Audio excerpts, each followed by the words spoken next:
Hey, what's up guys? How you doing? It is Lasty here. Welcome to a new FIFA 17 Ultimate Team Player Review. We're going to be taking a look at the Team of the Season, Radamel Falcao today. So the Colombian striker has obviously found form again in Liga 1 for Monaco this season, and he's now got a 92 rated Team of the Season item on the game. He's got 81 pace, 93 dribbling, 95 shooting, and 90 physical. And to me, looks like a really beastly item. He does only have 3-star skills nowadays, but he does have a 4-star weak foot, so I think we can do something with that. Moving on into a couple of different squads that we've played this guy around in. The first one, it's a full French Ligue 1 side. Some special items in here, and of course he is up front with his teammate, the very young and very talented Mbappe. And this is the team that I actually used him mainly in. It's a nice mixed team between the Belgian Pro League, the Premier League, and the French Ligue 1 as well. And he gets his strong chemistry link from the Team of the Season, Lamar, who we have already reviewed and was a very positive review. He's a decent player on this game. So moving on into the in-game stats, of course Falcao got an upgrade at 3 informs this season, so I was definitely expecting some decent in-game stats, and boy did we get them. His shooting stats, dribbling and physical look absolutely off the charts. Like look at the shooting stats when we put the Hawk chemistry style on him. 99 in literally everything, which is super impressive. And I just wanted to try and get that pace up as well as his physical somewhat. And well, it was just a bonus that we could get the shooting to go to all 99s as well. So I was definitely hoping for someone that could fire some goals in for me, and I did get that. There are a couple of things that you need to know about him that are a little bit negative though. The first one, his sprint speed is not the best. His pace stat overall is brought down by the sprint speed. His acceleration is actually quite good, and we did help it somewhat with that Hawk chemistry style, but overall I would say that his sprint speed definitely lets him down. I did get caught up every now and again. He wasn't as quick as obviously someone like Lamar that was next to him, where I could really pull away from defenders.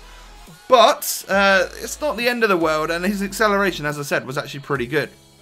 And then, of course, you've got the skill moves. I remember Falcao from back in the day having a 4-star skill move, so nowadays he's only got 3, which just makes me a little bit sad sometimes, but actually it doesn't make too much of a difference. It would just be slightly useful to have the ability to do a Berber spin here and there, because I think because he's not the quickest in terms of sprint speed, accelerating off and then being able to do a Berber spin, getting away from the defenders would be useful.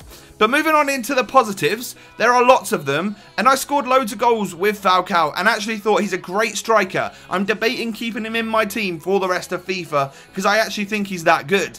His positioning was perfect. I literally don't have a problem with it in the slightest. He was acting as a target man for me. A lot of the time he was running off the shoulder of that last defender as well. So definitely not any issues at all with his movement. It was really impressive.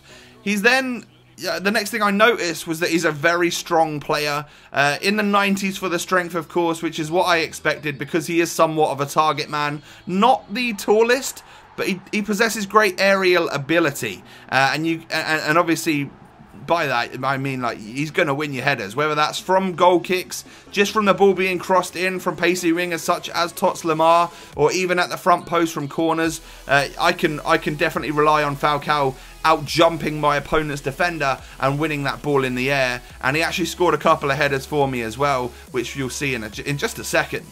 His first touch and dribbling of the ball, for someone who I knew was going to be a bit of a target man for me, was shockingly good, I would say. Like, I wasn't expecting it to be as high as it was. Really, really awesome first touch of the ball. Gets it out of his feet nicely and prepares himself for a shot. And then, as you can see with that particular goal, just weaving in and out of a defender, making himself a bit of space and creating himself a chance on goal is what Falcao does best. Now, probably the biggest positive that I can give this guy is that he's just an out-and-out goal scorer on this game. Like, no matter what you do, whether you whip it up from a corner or from a cross, you've got someone that's going to be able to head it in. He's not bad. Well, he's great on the ball and not too bad in that pace department. So he can score the conventional FIFA goals as well. And overall, he's got good links now with the amount of Monaco Tots players that there are in this game. So I think you've got an elite striker that you guys can use on FIFA who's not going to break the bank as much as some of the other Tots players would do. So I recommend Falcao. I think he's a great striker. Let me know, guys, what you think of him down below in that comment section. Thanks for watching, and I'll catch you next time. Peace.